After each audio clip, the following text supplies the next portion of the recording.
So we've been slowly putting together our dream garage. But as you can tell, it's pretty dark in here. And honestly, that's for a number of reasons. For one, we painted our walls a pretty dark color. We got gray on the sides, and then we got black on the ceilings. Our floors have a pretty matte finish now, so they're not shiny and they're not reflecting light up. We could have went with something lighter, but I think this worked well, so we went with this one. Now, when we had white walls, turning on the lights would make this place pretty bright, but with the darker setting that we have in here now, we need something a lot brighter to compensate for all of the darker accents that we got going on. That's why for today's video, we're gonna be focused on upgrading the lighting in here to get this place as bright as possible.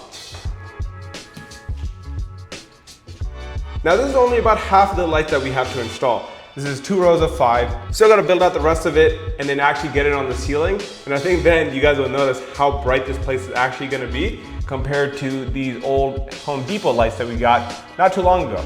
So we got everything placed on the ground. See, this is pretty large, 12.5 by 11.5, so it's almost a perfect square. So what I'm thinking, since this is like the centerpiece of the entire hex kit, I think I'm gonna see if I can get that around this area, since this is kind of the center of the garage, and then span out from there, so that way everything is kind of even and flush from every side. I don't know how I'm gonna do this myself, so I think I might break it down into pieces, attach the rest of the rows separately, so that way we're not trying to push everything up together. So we got the first row on, which is the smallest row and the center row. This is definitely like a 2 to 3 person job, especially if you're not trying to do it one by one, which I'm not trying to do it one by one. So we might have to do it that way, remove each of the little bars, put them on one by one, drill, do the whole shebang. But I'm trying to see if there's a more efficient way where we can just kind of plop it all up into place and then mount it that way. Command strips, maybe, but yeah. Making progress. This is just gonna take a lot longer than expected. As you can see, it is humid in here. But shout out to my wife, we got it situated. We found a little system that works. So if you only have 2 people, find yourself a very long pole, right? And one person holds it from the opposite end, and then the other person starts connecting them up to the system that's already on the wall. And you kind of can get it done this way. You just gotta be careful.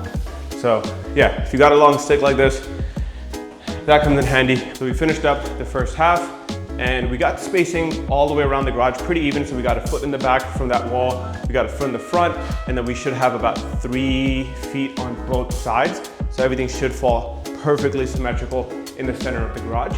Yeah, that was my biggest concern, because I hate when things are not perfectly symmetrical. I think I have an idea on how to make the second side easier. Just put the clear clips on each of these prongs right here, bolt those all in, and then we just take the rest of the hexes and just throw them up there and slot them in. And I think it should be enough drywall anchors to hold everything in place. So hopefully that works. Let's see if we can finish this up in the next 15, 20 minutes.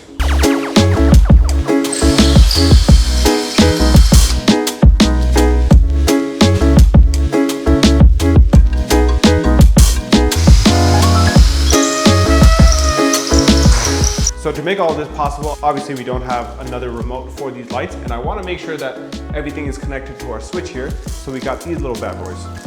We'll go ahead, plug this right into that bulb housing, and then we'll plug into this, so that way our switch controls the lights and we don't have to worry about another remote or losing that thing.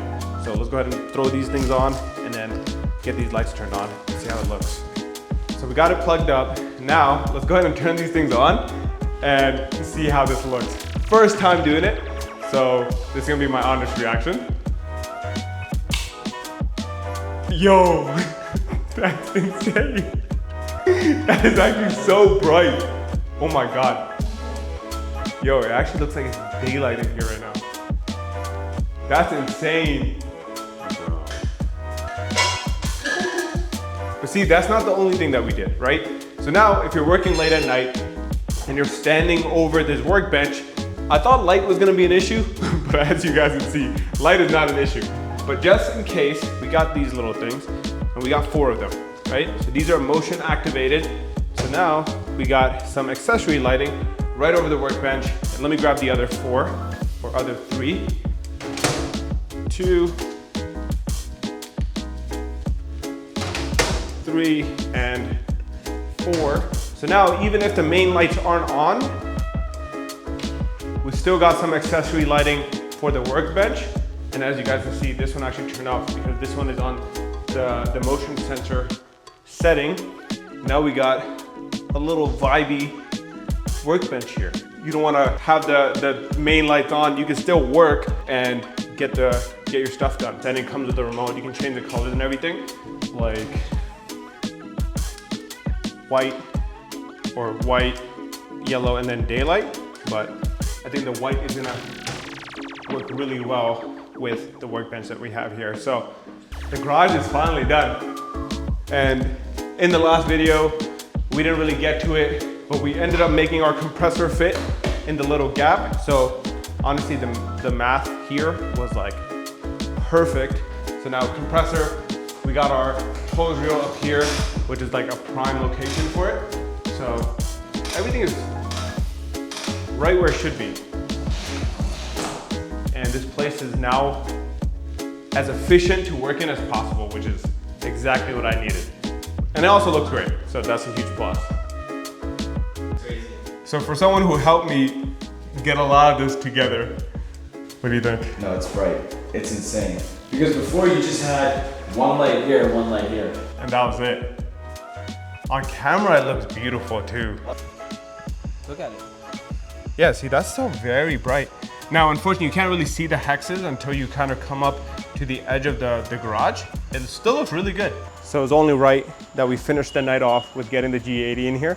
As you can see, this thing looks insane. Downside, and I kind of talked about it before, the garage does block a lot of the lighting in the front, but the rest of it looks absolutely amazing. So we'll need to do something about that, maybe do some strip lights here just for lighting purposes, and we can actually work on it. We can actually bring the car a little bit farther back, but we still have some stuff in the way. We wait for the E30 to come in here, and then we're also gonna have the E36 in here. So this place is gonna look absolutely beautiful, and we'll just finish up the final touches of cleaning this place up, getting any junk out, etc. But let me know if you guys like the process. Done the floors, walls, cabinets, now the lights, and this place is really coming together. So let me know what you guys think in the comments. If you guys have any other ideas, let me know as well. Happy to hear them out and see what next project we want to do for this place. So with that, I'll catch you guys on the next one, and peace.